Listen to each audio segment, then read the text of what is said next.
ቻርቶቹ ደግሞ እንግባ። መጀመሪያ እስቲ የቢትኮይን USDT ቻርት እንግባና እዚህ ላይ የምንረዳውን ነገር ደግሞ ቼክ እናድርግ።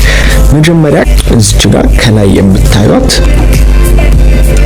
እቺኛዋ ማለት ነው በ24 ሰዓት ውስጥ ከፍተኛ ያመጣውን ፕራይስ እዚህ ጋር እናያለን። በ24 ሰዓት ውስጥ ዝቅተኛ ፕራይሱን ደግሞ ያው እዚህ ጋር ያሳየናል ማለት ነው። ሌላም ደግሞ ቮሊዩሙን ደግሞ ያሳየናል። ቅድም ቮሊዩም ብለን ያየነው 900 ምናምን ሚሊዮን የሚሆነውን በ24 ሰዓት ውስጥ ያለውን የቢትኮይን ቮሊዩም እዚህ ላይ ያስቀምጥልናል ማለት ነው። ከላይ ደግሞ የምታዩት እዚህ ጋር ፕራይሱ ነው።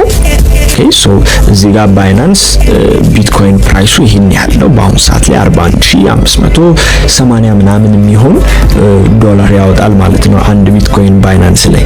ሌላኛው ቻርቱ ነው። ቻርቱ እንግዲህ በጣም እንግዲህ ቻርት ማንበብ መቻል ይኖርባችኋል ትሬድ የምታደርጉ ከሆነ። ነገር ግን ቤዚክ የሆኑ ነገሮችን እዚህ ላይ ላሳያችሁ። የመጀመሪያው ቻርት ላይን ነው።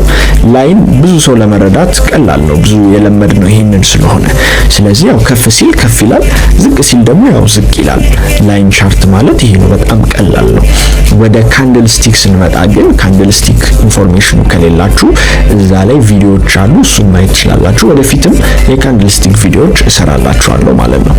እዚህ ጋር ታይም ፍሬማችንን ማስተካከል እንችላለን። እያንዳንዱ ካንድል የስንት ሰዓት ዳታ ነው ሪፕሬዘንት የሚያደርግልን የሚለውን ነገር እዚህ ጋር ሞር የምትለዋ ሴክሽን ውስጥ ገብተን ማስተካከል እንችላለን ማለት ነው። ቀጣይ ደግሞ የተለያዩ ከታች የምታዩቸው እዚህ ጋር ኢንዲኬተሮች የሚባሉ አሉ። ኢንዲኬተር ማለት አንድ ኢንስትሩመንት ሆኖ ነገር ግን የተለያየ ኢንፎርሜሽን ስለ ማርኬቱ የተለያየ ዳታ የሚነግሩን ናቸው።